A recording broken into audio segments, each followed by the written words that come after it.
नमस्कार, मी अरुण आणि आपण पाहत आहात 7 स्टार न्यूज। स्वर्गीय अजितदादा अनंतराव पवार यांच्या जयंतीनिमित्त स्वर्गीय यशवंतराव चव्हाण स्मृती गौरव समितीचे अध्यक्ष प्रदीप अप्पा कदम यांच्या संकल्पनेतून मसूची वाडी येथे विविध सामाजिक व शैक्षणिक उपक्रमांचे आयोजन करण्यात आलं।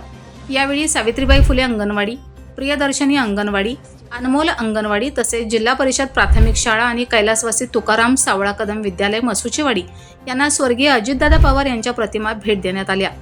जिल्हा परिषद प्राथमिक शाळेत स्वर्गीय अजितदादा पवार यांच्या प्रतिमेचे पूजन करून त्यांना अभिवादन करण्यात आलं। तसेच इयत्ता 1ली ते 4थीच्या विद्यार्थ्यांना वह्यांचे वाटप करून शिक्षणाला प्रोत्साहन देण्यात आलं।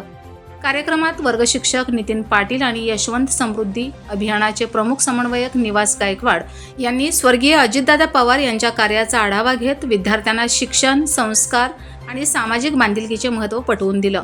या प्रसंगी उपसरपंच अमित कदम, ग्रामपंचायत सदस्या श्रीमती लतिका नांगरे पाटील, मुख्याध्यापिका शिंदे मॅडम, शाळा व्यवस्थापन समितीचे अध्यक्ष विश्वास कदम, आरोग्य मित्र श्रीकांत मोरे, सर्व शिक्षक वृंद, अंगणवाडी सेविका रेखा पवार, सुरेखा जगताप, आशा कदम, मदतनीस सुमन खोत, अश्विनी पवार, सविता माने तसेच पालक मोठ्या संख्येने उपस्थित होते।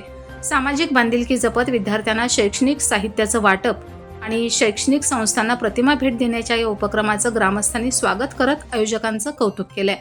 आज मसूचडी गावात अंगणवाडी क्रमांक 180 प्रियदर्शिनी अंगणवाडी मसूचडी, अंगणवाडी क्रमांक 181 सावित्रीबाई फुले अंगणवाडी मसूचडी, अंगणवाडी क्रमांक 182 अनमोल अंगणवाडी मसूचडी या 3 अंगणवाडींना प्रदीप अप्पा कदम यांच्याकडून स्वर्गीय अजितदादा पवार यांची प्रतिमा सप्रेम भेट मिळाली, त्याबद्दल त्यांचे मी आभारी आहे। Laxman Patil, 7 star news, Ishwarpur.